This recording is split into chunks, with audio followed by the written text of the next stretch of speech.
Shalom, welcome to the first of two videos on Psalm 1, the first psalm in Hebrew. Now, if you don't know Hebrew or much Hebrew, I think these two lessons will still be a benefit to you, but of course they'll be of more benefit to you if you have studied a little bit of Hebrew, and I recommend, of course, the numbered series of Hebrew lessons that I've prepared that are available on my channel. But in either way, I'm sure that this video will be of benefit, and any comments, please make them, and I'll try to respond to them. Okay, so let's get started with Psalm 1 verse 1. Asherei ha'ish asher lo halach b'ritzat resharim uvderech chataim lo ramad uvmoshav letzim lo yashav. Asherei ha'ish asher. The assonance of these first three words sets the style for the rest of the book. By assonance, I mean repeated sounds.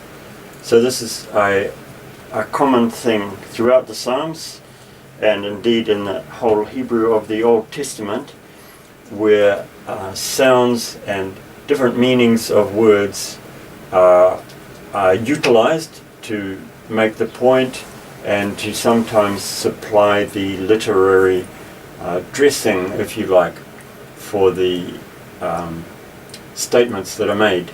So here note the repeated, especially the repeated sh sound. The Hebrew letter is called shin, and also the repeated aleph. In linguistics, this is called a glottal stop. It's just made by a catch of air right deep in your throat.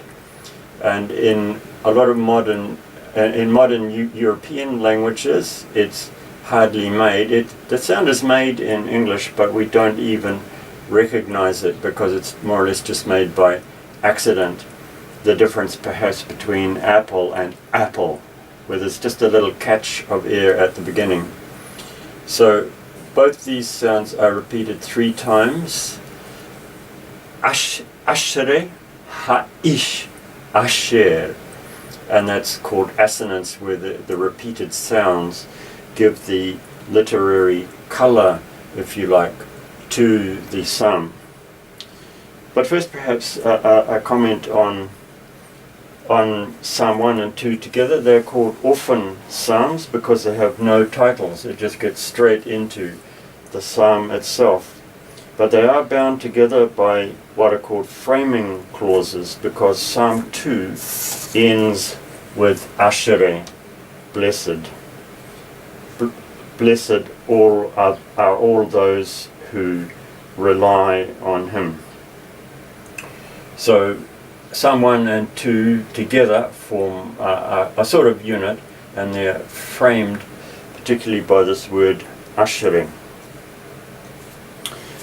Derek Kidner, in his commentary on Psalms, says that the closest parallel to this psalm is Jeremiah 17, 5-8.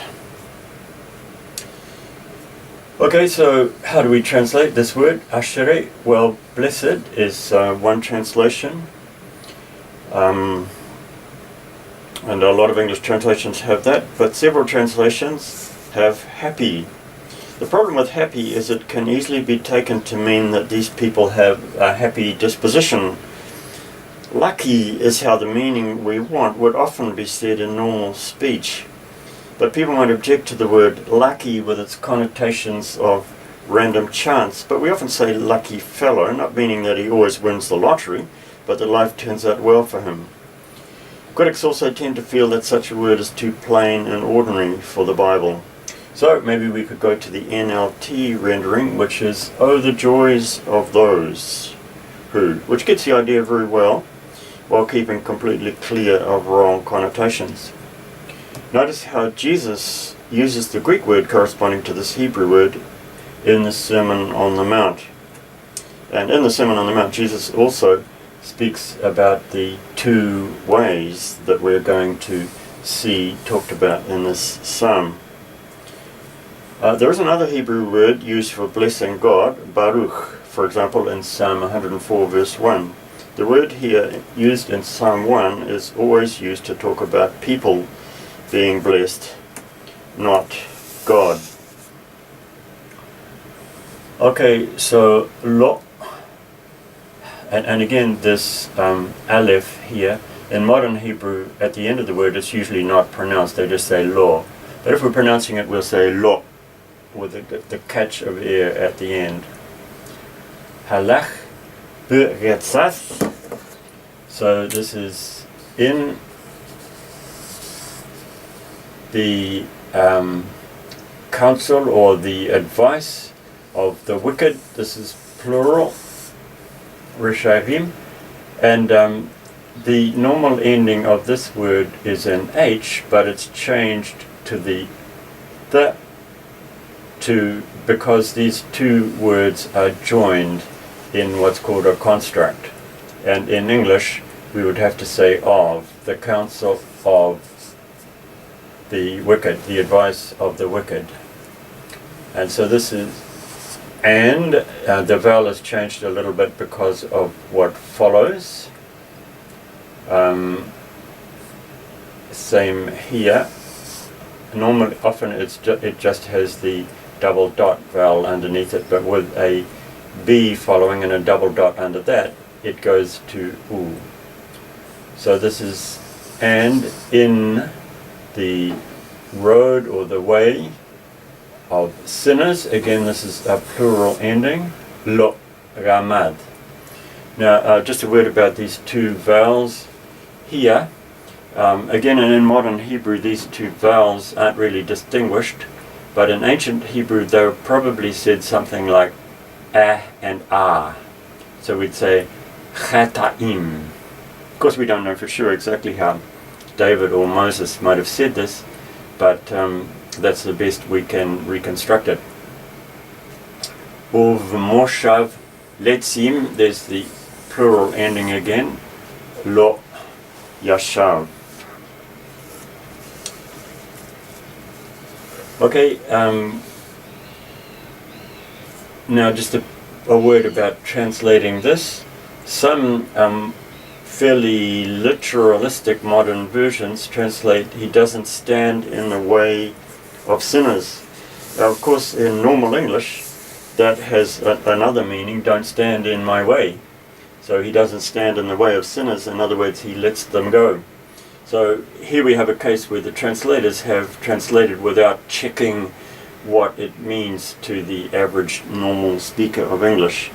And in the translations that we in SAL do, we very carefully check what you could call it a village check what the average person in the village takes it to mean. And standing in the way of someone has a meaning in normal English, means that you're stopping them.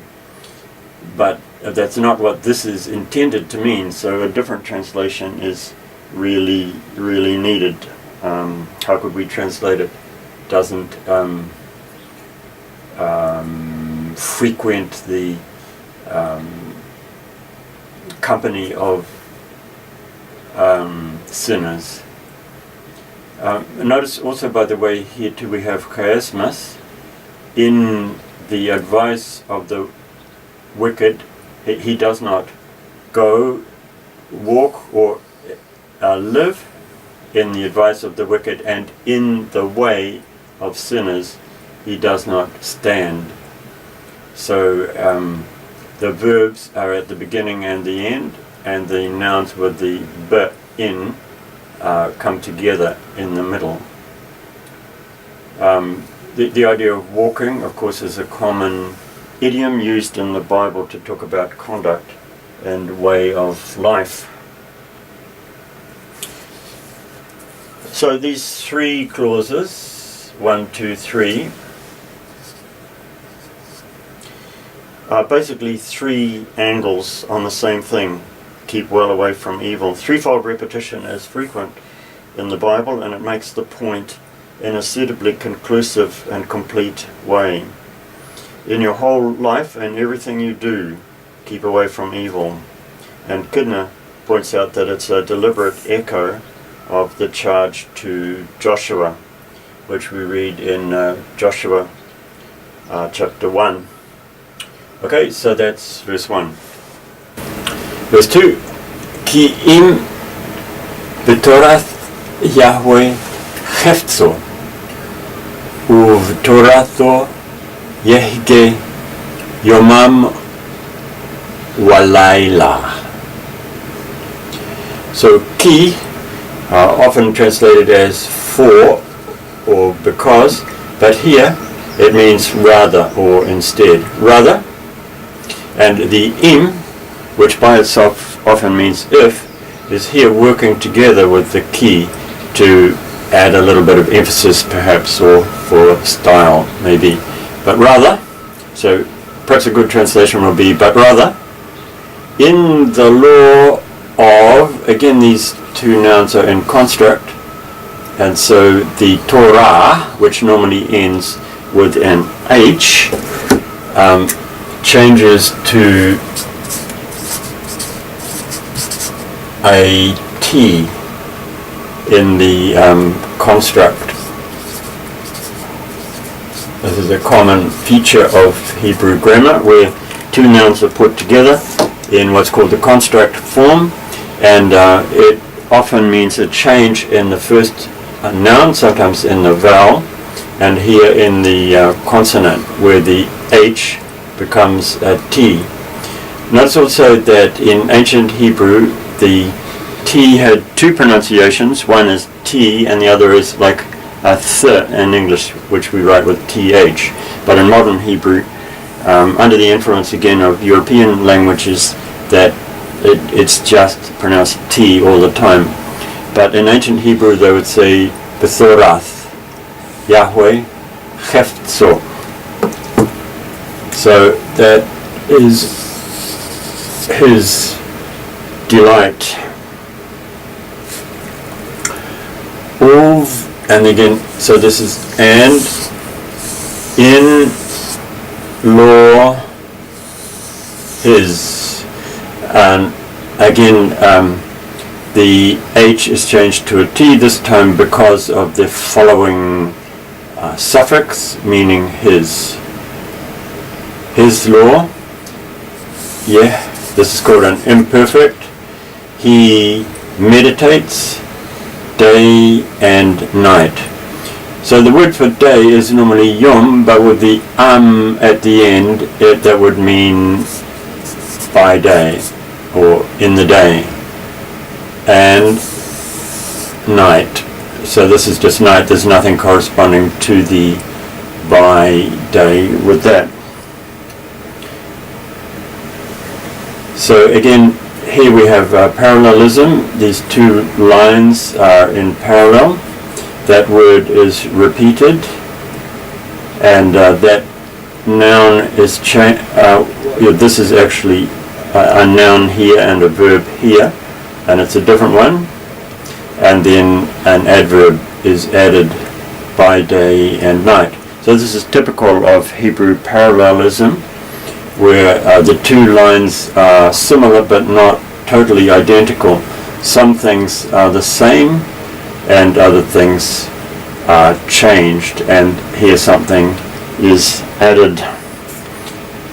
An interesting translation here. This word usually translated meditated, but Moffat in his translation says pause over, which is rather good translation, I thought. He pores over his law day and night. Wahaya kreitz shatul al pelgei maim asher piro iten begito ורעלהו לא ייבול וכל אשר יעשה יצליח. So this is verse 3. Haya, and he is, or he will be. It's actually a perfect, but the translation he will be, as possible, with the raw, the and sometimes flipping over the two, the imperfect and the perfect. Keretz, so this is like a tree, shatul, planted, al, upon, pelge mayim. So this is channels of water. Asher, which piro, its fruit, it gives. Berito, in time its. So this is yiten. So the root of this verb is Nathan. Not really room to write it. Maybe I can write it down here. Nathan. And with the year coming at the beginning for third person singular, it gives. The in, and Hebrew called nun, drops out, and that's why this little dot comes in here. It kind of stands in for the missing in. And so this is the common way that you say in Hebrew. In English we would say bears fruit, but in Hebrew you say gives fruit. Nathan. So it's the name of the prophet Nathan. It gives its fruit in its time or in its season, and its leaf, lo yibol, it does not wither. And all that he does, or it could be it, he and it are the same here. He prospers, or it could be translated, it succeeds. Francis Bacon said, prosperity is the blessing of the Old Testament, adversity is the blessing of the New.